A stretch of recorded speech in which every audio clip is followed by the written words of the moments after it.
ओम श्री गुरुभ्यो नमः हरि ओम नारायणाय परिपूर्णगुणार्णवाय विश्वोदयस्थितिलयो नीतिप्रदाय ज्ञानप्रदाय विबुधासुरसौख्य दुःख सत्कारणाय वृताय नमो नमस्ते धर्म विज्ञान वैराग्य परमेश्वरी शालिनः आनंद तीर्थ भगवत्पादान् वन्दे निरन्तरम् आनंद तीर्थोपदिष्टो निधिर्नारायणाख्वयः प्रदर्शितो येन सम्यक् जयतीर्थं तमाश्रये तम वंदे नरसिंहतीर्थनिलयं श्रीव्यासराट्पूजितं ध्यायन्तं मनसा नृसिंहचरणं श्रीपादराजं गुरुम् अर्थिकल्पितकल्पोऽयं प्रत्यर्थिगतकेसरी व्यासतीर्थगुरुर्भूयादस्मदिष्टार्थसिद्धये तपोविद्या विरक्त्यादि सद्गुणौ घाकरानहं वादिराजगुरून् वन्दे हयग्रीवदयाश्रयान् भक्तानां मानसाम्बुधभानवे कामधेनवे नमतां कल्पतर्वे जयीन्द्रगुरुवे नमः प्रणवत् कामधेनुं च वदत् सुरदरूपमं श्रीभावबोधकृत्पादचिन्तामणिमुपास्महे पूज्याय राघवेन्द्राय सत्यधर्मरताय भजतां कल्पवृक्षाय नमतां कामधेनवे दुर्वादिध्वान्तरवे वैष्णवेद्यवरेन्दवे श्रीराघवेन्द्रगुरवे नमो अत्यन्तदयालवे सत्याभिघ्नकराब्दोत्थान् पञ्चाशद्वर्षपूजकान् सत्यप्रमोदतीर्थार्यान् नौमिन्यायसुधारतान् अस्मद्गुरुसमारम्भां टीकाकृत्पादमध्यमां श्रीमदाचार्यपर्यन्तां वन्दे गुरुपरम्पराम् श्रीगुरुभ्यो नमः हरि ओम् நான் பார்த்துட்டு இருக்கிறது இந்திரதர கணமத் ஸ்தோத்திரம். அதில் 6வது ஸ்லோகத்தோட முதல் வாக்கியம் சரியில்லாம் முதல் பாதம் அதெல்லாம் பார்த்து முடிச்சிட்டோம். அதாவது திரிவாரம் எஃப் பட்டேன் நித்தியம் ஸ்தோத்திரம் பக்தியா திஜோத்தமஹா அப்படின்ற ஒரு வாக்கியத்தை பார்த்து முடித்தோம். அதில் திரிவாரம் அப்படின்னா என்னன்னு தெரிஞ்சுக்கிட்டோம். யஹா அப்படின்னா என்னன்னு, யார் என்ன ஒரு குவாலிட்டிஸ் ஒருத்தனின் இருந்தால் அவனை யஹா அப்படின்னு சொல்லலாம், சம்போதனம் பண்ணலாம் அப்படின்ற தெரிஞ்சுக்கிட்டோம். பட்டேன் நித்தியம் ஸ்தோத்திரம் பக்தியா திஜோத்தமஹாக்கும் விவரமா இருக்கக்கூடிய அர்த்தத்தை போன வீடியோவில் நம்ம தெரிஞ்சுக்கிட்டோம். இப்போ வாஞ்சிதம் லபதேபீஷ்டம் ஷண்மாசாபியந்தரே கலு, இங்க குழப்பக்கூடிய ஒரு அம்சம் இருக்கிறது என்ன அப்படின்னு பார்த்தா, வாஞ்சிதம் அபீஷ்டம் லபதே, வாஞ்சிதமும் சரி அபிஷ்டமும் சரி ரெண்டும் ஒண்ணுதான். வாஞ்சிதம் அப்படின்னா கேட்கறது, கேட்டு படையிறது. அபீஷ்டமும் அதுதான் கேட்டு படையிறது. டிசைர்னு சொல்லலாம், இச்சைன்னு சொல்லலாம், காமன்னு சொல்லலாம். இங்க வாஞ்சிதம் லபதே அபீஷ்டம் அப்படின்னு போட்டிருக்காரு. ஸோ வாஞ்சிதம் அபீஷ்டம் ரெண்டும் வேற வேறையா? இந்த ரெண்டும் ஒண்ணுதானா? அதுக்கு இந்த இந்த இந்திரதார கணம ஸ்தோத்திரத்தை பாராயணம் பண்ணா இந்த ரெண்டுத்துக்கும் இருக்கக்கூடிய வைசேஷம் என்ன, விசேஷம் என்ன அப்படின்றது நமக்கு தெரியுமா அப்படின்னு பார்த்தா கண்டிப்பா தெரியும். ஸோ வாஞ்சிதம் அபேட்சிதம் அபீஷ்டம் லபதே, அதாவது என்ன ஒரு அபேட்சம் இருக்கோ அந்த அபேட்சத்தை இந்த ஸ்தோத்திரத்தை பாராயணம் பண்ணால் கிடைக்கும், பூர்த்தியாகும் அப்படின்றது இருக்கு. இப்போ அபீஷ்டம் அப்படின்னு என்ன அப்படின்னு பார்த்தா, எப்பவுமே அப்படின்னு வந்தா அது ஒரு நெகட்டிவ்ல நம்ம எடுத்துக்கலாம், இல்லை நோ அப்படின்ற எடுத்துக்கலாம். ஸோ பி பி பயம் அப்படின்ற ஒரு இதுல ஏகாட்சர கோஷத்துல அப்படின்லாம் பின்றதுக்கு பயம் அப்படின்றது கூட ஒரு டெஃபினிஷன் இருக்கு. ஸோ பி என்ன பார்த்தோம், இல்ல நோ அப்படின்றத பார்த்தோம். பய அப்படின்ற ஏகாட்சர கோஷத்துல இருக்கு. ஸோ பயரகிதம், பயம் இல்லாத ஒரு ஸ்திதி, அது அபிஷ்டம். ஸோ இப்போ வாஞ்சிதம் அப்படின்றது நம்ம லௌகிக விஷயத்துல எடுத்துப்போமே, எனக்கு வீடு வேணும், எனக்கு நிறைய சம்பத் இருக்கணும், எனக்கு சந்தோஷம் வேணும், இதெல்லாம் லௌகிகமா இருக்கக்கூடிய ஒரு அபேட்சணங்கள். ஸோ இந்த அபேட்சத்தோட நமக்கு துக்கமும் கண்டிப்பா வரும். நிறைய சம்பத் இருந்தாலும் அந்த சம்பத்தை பாதுகாக்கிறதுக்கு எப்படி அந்த ஒரு சேஃபா இருக்கணும், அந்த பேங்க் சேஃபா இருக்குமா? ஸோ அனவஸ்தா தோஷத்துல போயிடும். அது நான் சேஃபா வச்சிருப்பேனா, பேங்க்காரங்க சேஃபா வச்சிருப்பாங்களா, பேங்க்காரங்க அந்த லாக்கர் சேஃபா வச்சிருப்பாங்களா, லாக்கர்ல கரெக்டா இருக்குமா, இந்த மாதிரி தோஷம் நம்ம யோசிச்சுட்டே போனா அனவஸ்தா தோஷத்துல போயிடும். அனவஸ்தா தோஷம்னா ஒரு எண்டே இல்லாம இருக்கும். ஸோ அந்த ஒரு ஸ்திதியில அந்த வாஞ்சிதம் அப்படின்றது இருக்கு. ஸோ அபிஷ்டம் அப்படின்றதுக்கு பார்த்தா, அபிஷ்டம் பயரகிதமா இருக்கக்கூடிய ஒரு இச்சை. ஸோ அந்த பயரகிதமா இருக்கக்கூடிய இச்சை அப்படின்னு பார்த்தா அது அத்தியாத்மிகமா இருக்கட்டுமே. ஸ்வர்கத்துல கூட எந்த ஒரு இதுவும் இல்லை அப்படின்றதான் போட்டிருக்காங்க. ஆனா ஸ்வர்கம் அப்படின்றது புண்ணியம் எவ்வளவு இருக்கோ அந்த புண்ணியத்தை எல்லாம் அனுபவித்து நம்ம மறுபடியும் இந்த பூலோகத்துக்கே வருவோம். ஸோ கடைசியில தான் கொஞ்சம் துக்கம், அதாவது பூலோகத்துல வர்றது மறுபடியும் துக்கமா தான் நம்ம எடுத்துக்கணும். இந்த சம்சார சாகரன்றது நமக்கு இந்த சம்சாரத்தோட இந்த பவசாகரத்தோட பயம் தெரியாம நம்ம வந்து விளையாடிட்டு இருக்கோம். அது வேற விஷயம். ஹம் இந்த அபீஷ்டம் அப்படின்றதுக்கு வந்து ஹம் பயரகிதமா இருக்கக்கூடிய இஷ்டம், சொர்க்கம் இருக்கட்டும், மோட்சம் இருக்கட்டும், இந்த மாதிரி நிறைய யாகங்கள் பண்ணக்கூடிய இஷ்டமா கூட எடுத்துக்கலாம். யாகங்கள் பண்ணா எந்த ஒரு பயமும் இருக்காது இல்லையா? அன்லெஸ் அதர்வைஸ் நம்ம வந்து எந்த ஒரு தோஷமும் பண்ணாம இருந்தா. சோ இந்த மாதிரி அத்தியாத்மிகமா இருக்கக்கூடிய இச்சைகளை வந்து அபிஷ்டம். சோ என்ன சொல்ல வர்றாரு அப்படின்னா வியாசராஜர், இந்த ஸ்தோத்திரத்தை நீங்கள் பாராயணம் செய்தால் உங்களுக்கு வந்து லௌகிகமா இருக்கக்கூடிய இஷ்டம் கண்டிப்பா கிடைக்கும், கண்டிப்பா அதுவும் பூர்த்தி ஆகும், பூர்த்தி ஆகாது அப்படின்றது இல்ல. அப்பேற்பட்ட அந்த லௌகிகமா இச்சை யாரெல்லாம் நினைக்கிறாங்களோ அந்த இச்சைகள்னா அவங்களுக்கு எல்லாம் பூர்த்தி ஆகும். யாரெல்லாம் இந்த ஆத்தியாத்மிகமா இருக்கக்கூடிய இச்சைகள், மோட்சம், சொர்க்கம் இதெல்லாம் இது இச்சை பண்றாங்களோ அவங்களுக்கு எல்லாம் எந்த ஒரு காமமும் பூர்த்தி ஆகும் அப்படின்றதுக்காக இப்படி ஒரு வியாக்கியானம் வந்து வியாக்கியாதா எழுதுறாரு. இன்னொன்னு வந்து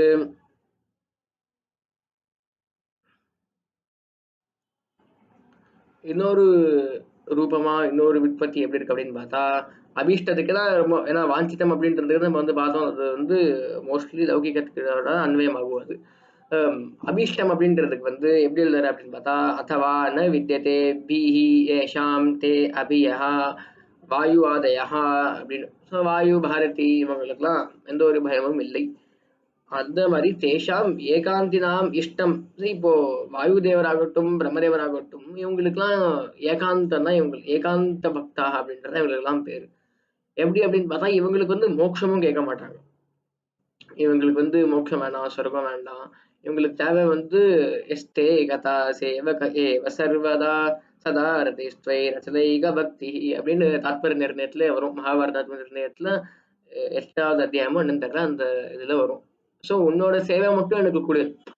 அவங்களுக்கு பிரமுக்கியமா இருக்கக்கூடியது வந்து பகவந்தனோட சேவை. அதுக்காக அவங்களுக்கு ஏகாந்த பக்தர்கள் அப்படின்றது பேரு.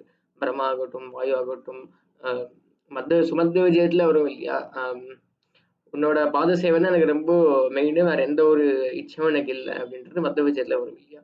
அந்த மாதிரி ஹனுமந்த தேவர் சொன்ன மாதிரி ஆகட்டும், நம்ம பிரம்மதேவர் ஆகட்டும், இவங்களுக்குலாம் ஏகாந்த பக்தன்றது ஒரு இது. அந்த ஏகாந்த பக்தர்களுக்குலாம் இருக்கக்கூடிய பகவத் சேவா இருக்கு இல்லையா. சோ அந்த இது வந்து முக்கியமா இருக்கக்கூடியது பிராணதேவர் மேல இல்லையா. சோ எம்யதா உபாசதே ததேவ பவதி. அந்த மாதிரி நீங்க பிராணதேவரை எப்படி உபாசனை பண்றீங்களோ, பிராணதேவர் ஏகாந்தன் அப்படின்னு நினைச்சு நீங்க ஏகாந்த பக்தியா இருக்கக்கூடிய அந்த பிராணதேவர அப்படி நீங்க உபாசனை பண்ணா உங்களுக்கு வந்து அந்த ஏகாந்த பக்தி யாரு மேல பிராணதேவர் வச்சிருக்காரோ, அதாவது பகவந்த மேல, உங்களுக்கு அந்த பகவந்த சேவா, பகவந்த இஷ்டை, பகவந்த நிஷ்டை இது எல்லாமே கிடைக்கும் அப்படின்னு இங்க வியாசராஜர் எழுதுறார். எப்படி பகவத் சேவாம் கிடைக்கும், பகவத் தியான யோகம் கிடைக்கும், அபரோக்ஷ ஞானம் கிடைக்கும். இந்த மாதிரி அநேக விதமா இருக்கக்கூடிய பகவத் சேவைகள்லாம் பண்ணக்கூடிய ஒரு ஆப்பர்ச்சுனிட்டி சொல்லலாம். அது வந்து கண்டிப்பா கிடைக்கும் அப்படின்னு இந்த ஒரு ஸ்லோகத்தை பாராயணம் செய்தால் கண்டிப்பா கிடைக்கும். இன்னொன்னு, இந்த ஒரு ரீதியா உங்களுக்கு அப்ரோக்ஷ ஞானம் வந்தா கண்டிப்பா மோட்சத்துக்கு வந்து எலிஜிபிலிட்டி ஆகும். அப்ரோக்ஷ ஞானம் அப்ப அந்த இந்த கல்பம் முடிஞ்ச அப்புறம் மோட்சத்துக்கு பிரம்மதேவர சகித பிரயாணம் பண்ணலாம் அப்படின்றது இங்க ஒரு இந்த அபீஷ்டம் அப்படின்றதுக்கு வந்து பயரகிதம் அப்படின்னு பார்த்தோம், மோட்சம் அப்படின்னு பார்த்தோம். ஏஷாம் தே அந்த ஏகாந்தி நாம் அந்த அபீஷ்டம், அதாவது வாயு பிரம்மா இவங்களுக்கெல்லாம் என்னென்ன அபீஷ்டமா இருக்கக்கூடிய பகவத் தியானம் இதெல்லாம் அபீஷ்டத்துக்கு பார்த்தோம். வாஞ்சிதம் வந்து ஏற்கனவே பார்த்த மாதிரி வாஞ்சிதம் வந்து லௌகிகமா இருக்கக்கூடிய அநேக விஷயங்கள். அது வந்து பண்ணக்கூடாது, அதை வந்து இச்சப்படுத்த இந்த இச்சை பண்ணக்கூடாது அப்படின்றது இல்லை. ஏன்னா விகிதமா இருக்கக்கூடியது என்ன வேணா கேட்கலாம். அதுவும் நமக்கு அவ்வளோ அவ்வளோ யோகியதா இருக்கான்னு நமக்கு தெரியல. ஏன்னா ஏகாந்த பக்தி வந்து வெறும் வாயு பிரம்மா இவங்க இந்த மாதிரி இந்த ஸ்டேச்சர்ல இருக்கக்கூடியவங்க மட்டும்தான் அதெல்லாம் கேட்கக்கூடியது. மனுஷனா இருக்கக்கூடிய நம்ம வந்து மாணவ குழந்தைகளோட நம்ம வந்து அஹ், அந்த ஒரு யோகியத்தை நமக்கு இல்லை, நம்ம கிட்ட இல்லை. ஸோ இல்லைன்னு தான் சொல்லணும். நம்ம அந்த உன்னோட சேவை மட்டும் தான் உன்னோட சேவை மட்டும் தான் எனக்கு வேணும் அப்படின்றத கேட்கறது வேற மாதிரி கேட்கலாம். ஏன்னா இப்போ வந்து வாயு தேவர் பிரம்மதேவர்லாம் இருக்கக்கூடிய லெவல்ல அப்ப நம்மளும் ஆயிடுவோம். ஸோ நம்ம எப்படி கேட்கலாம் அப்படின்னா, வாயு தேவர் பிரம்மதேவர்லாம் அவர் பண்ற அந்த உபாசனையை விட எனக்கு அந்த அதோட லவலேஷத்தோட நீங்க கொடுத்தா கூட அது வந்து உன்னோட அது பெரிய பிரசாதம்பா ஏ பிராணதேவரே, அது கொடுத்து நீ ரட்சணம் பண்ண அப்படின்னு கேட்டா பிராணதேவர் கண்டிப்பா கொடுப்பாரு. பக்த வச்சலனாச்சு அவரு. சோ இப்போ இந்த இதே ஸ்லோகத்துல அடுத்த லைன் அடுத்த வாக்கியம் பார்த்தா, அடுத்த பாதம் பார்த்தா ஷண்மாசா பியந்தரே கலு அப்படின்றது இருக்கு. சோ ஷண்மாசா அப்படின்னு அப்படின்னு பார்த்தா 6 மாசத்துல இது எல்லாமே சித்தி ஆயிடும் அப்படின்றது இங்க வந்து வியாசர் அதை சொல்றாரா அப்படின்னு கேள்வி. ஏன் அப்படின்னு பார்த்தா பகவந்தனோட ஞானம் பகவந்தனோட அபரோக்ஷ ஞானம் ஆனால் பகவந்தனோட இஷ்டையானால் பகவந்தன் நிஷ்டையானால் அவனுக்கு பகவந்தன் வந்து எவ்வளவு சீக்கிரமா சந்தோஷம் படுத்துறான், நான் அவனே சந்தோஷம் ஆறான், பகவந்தனே சந்தோஷம் ஆறான் அப்படின்னு பார்த்தா அது தட்சணம் ஆகும். 6 மாசம் எதுக்கு? ஏன்னா கட்வாங்க மகரிஷி கட்வாங்க ராஜான்னு நினைக்கிறேன், ராஜாவா ரிஷியான்னு தெரியல. அவரு வந்து 48 மினிட்ஸ், அதாவது ஒரு முகூர்த்தத்துல பகவந்தனை இது பண்ண பார்த்தவர். துருவ மகாராஜா பார்த்திருக்கோம். துருவ மகாராஜர் வந்து 6 மாசம் தியானம் பண்ணாருன்னு நினைச்சோம், பார்த்திருக்கோம். ஸோ துருவ மகாராஜர் வந்து அவரு இந்த மாதிரிதான் தியானம் பண்ணார். அதுக்கப்புறம் பிரகலாத ராஜர் அவரு அபரோக்ஷ ஞானி, அவரு சங்குகர்ணோட அவதாரம். இந்த மாதிரி அநேக இது விகல்பம் நம்ம கிட்ட இருக்கு. இந்த மாதிரி 6 மாசத்துலதான் ஒரு சித்தி ஆகும். அதுக்கு முன்னாடி பகவந்தன் ஆகட்டும், பிராணதேவர் ஆகட்டும், எந்த ஒரு தேவதை ஆகட்டும், இந்த ஒரு குறிப்பிட்ட டைம் நீ ஏதாவது சேவை பண்ணா மட்டும்தான் நான் வந்து அனுகிரகம் பண்ணுவேன் அப்படின்னு எந்த ஒரு தெய்வமும் சொல்ல மாட்டார். பக்தி பாவம் அப்படின்றது தான் ரொம்ப முக்கியம். அதுவும் விஷ்ணு ஆகட்டும், பிராணதேவர் ஆகட்டும், இது வந்து ரொம்ப ஒரு பிரமுகமா பக்தியை தான் பார்ப்பாங்க அப்படின்றது நம்ம வந்து இங்க தெரிஞ்சுக்கணும். ஆனா இங்க வியாசராஜர் சொல்லக்கூடியது வந்து ஷண்மாசா பிந்தரே கலு அப்படின்ட்டு இருக்கு. இதுக்கு என்ன அர்த்தம் அப்படின்னு பார்த்தா இதுக்கும் நிறைய சுவாரஸ்யமா இருக்கக்கூடிய அர்த்தங்கள்லாம் இருக்கு. ஃபர்ஸ்ட் அர்த்தம் வந்து நம்ம லௌகிக விஷயத்துல பார்த்தா 6 மாசத்துல இனி 6 மாசமும் டெய்லி நிரந்தரமா இது பட்டே நித்தியமா அதை படிச்சுட்டு இருந்தால் கண்டிப்பா எல்லா அபிஷ்டமும் சித்தி ஆகும் அப்படின்றது இருக்கு. இன்னொன்னு அதுவா ஷட்குணரூபத்வாட் வாத் ஷட் ஷட்குணரூபத்வாட். ஸோ ஷட்குணரூபத்வாட் யார் அப்படின்னு பார்த்தா பகவான். நம்ம பகவந்தன் அப்படின்னு தான் சொல்றோம் இல்லையா? கன்னடால பகவந்தனும், சம்ஸ்கிருதத்துல பகவான் அப்படின்னுவோம். ஸோ இந்த பகவானுக்கு என்ன அர்த்தம் அப்படின்னு பார்த்தா 6 குணங்களும் எவனுக்குள் இருக்கிறதோ அவன் பகவான். ஐஸ்வர்ய, வீரிய, தேஜ, இந்த மாதிரி 6 இருக்கு. ஐஸ்வர்ய, தேஜஸ், யசா, ஸ்ரீயா, இது எல்லாமே யாருக்கிட்ட இருக்கோ இது வந்து அவனுக்கு வந்து பகவான் அப்படின்றத கூறப்படும். ஸோ அந்த ஷட் நாம அத்வா ஷட்குண ரூபத்வாத் ஷட் மாச நியாமகத்வாத் மாசா. ஸோ ஷட்டு மாசம், எல்லா மாசத்துக்கும் நியாமனம் பண்றான் இல்லையா? ஸோ அது மாசா. மா ரூபத்வாத், மா அப்படின்னு பார்த்தா ஞானம். அது இந்த அக்ஷர கோஷத்துல அந்த மாதிரி நிறைய இருக்கு அக்ஷர கோஷத்துல. ஸோ மா அப்படின்னா ஞானம் அப்படின்னு சொல்றாங்க. மா. அப்புறம் சார ரூபத்வாத் சஹா. ஷட்டு சாசௌ மாசஹா ச இதி மா. ஷச்சாசௌ மா சாசௌ சச்சேதி ஷண்மாசஹா. யார் அப்படின்னு பார்த்தா விஷ்ணு.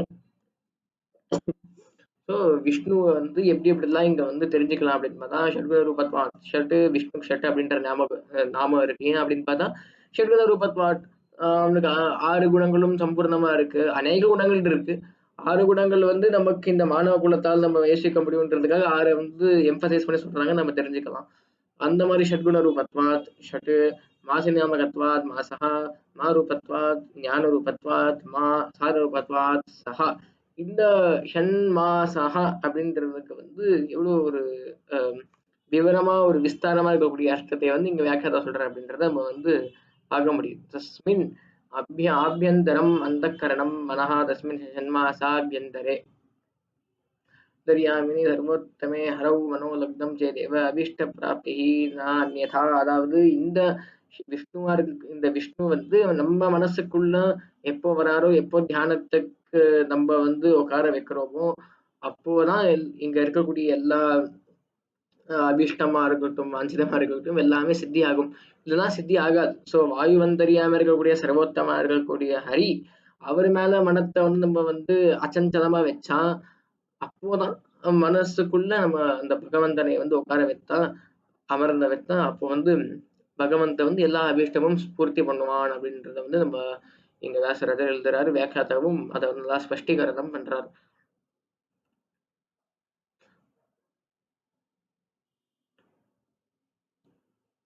ஓகே.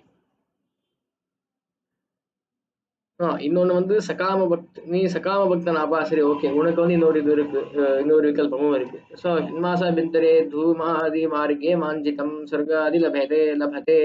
ஸோ தூமோ ராத்திரசதா கிருஷ்ணஹா ஷண்மாசா தட்சிணாயினம் அப்படின்னு அந்த தூமாதி மார்க்கம் வந்து உன்னோட ஜீவனுக்கு அந்த ஜீவனுக்கு வந்து கண்டிப்பா கிடைக்கும். எப்படி அப்படின்னா இந்த மரண காலத்துக்கு அப்புறம் அந்த ஒரு யாத்திரை அந்த யாத்திரைக்காக உனக்கு வந்து அந்த சொர்க்காதிகம் அது கண்டிப்பா உனக்கு வந்து கிடைக்கும். சொர்க்கம், மோட்சம், சொர்க்காதி அப்படின்னு பார்த்தா போட்டா அது வந்து சொர்க்கத்துக்கு தான் போகும்.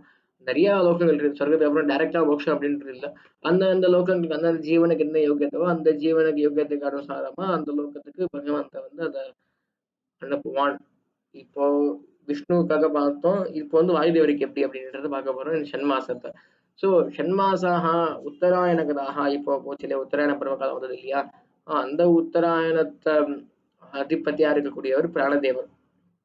தட்சிணாயனத்துக்கு அதிபதியா இருக்கக்கூடிய பாரதி தேவி வந்து ரை நாம பாரதி தேவியா அதிபதியா இருக்காங்க. ஸோ அவங்க ரெண்டு பேரும் உடைப்பாங்க. அவங்க ரெண்டு பேரோட அனுகிரகமும் கிடைக்கும் அப்படின்றது இங்க வியாக்கியானம் எழுதுறாரு. தச்சபத வாச்சியா பிராணா அந்த உத்தராயணத்தோட அதிபதி இருக்கக்கூடிய பிராணதேவர் அவரோட சந்தோஷன் ஆகுவார். அவர் அனுகிரகம் கொடுப்பார். பாரதி தேவி தைநாமக பாரதி தேவி வந்து அவங்க சந்தோஷமாவால் அவங்க வந்து அனுகிரகம் பண்ணுவாங்க அப்படின்றது இருக்கு. இன்னொன்னு வந்து மில்ட்வா ரெண்டு பேரும் சேர்த்து என்ன பண்ணும் அப்படின்னு பார்த்தா ரெண்டு பேரும் சேர்ந்து நம்ம மனசுக்குள்ள அமர்ந்து நம்ம மனசுக்குள்ள இருக்க தத்துவாபிமான தேவதைகள்லாம் பிரேரணை பண்ணி பகவன் தியானத்துக்காக நிரந்தரமா நம்மள வந்து அவங்க பிரேரணை பண்ணா பகவன் தான் கண்டிப்பா வந்து உட்காருவான்.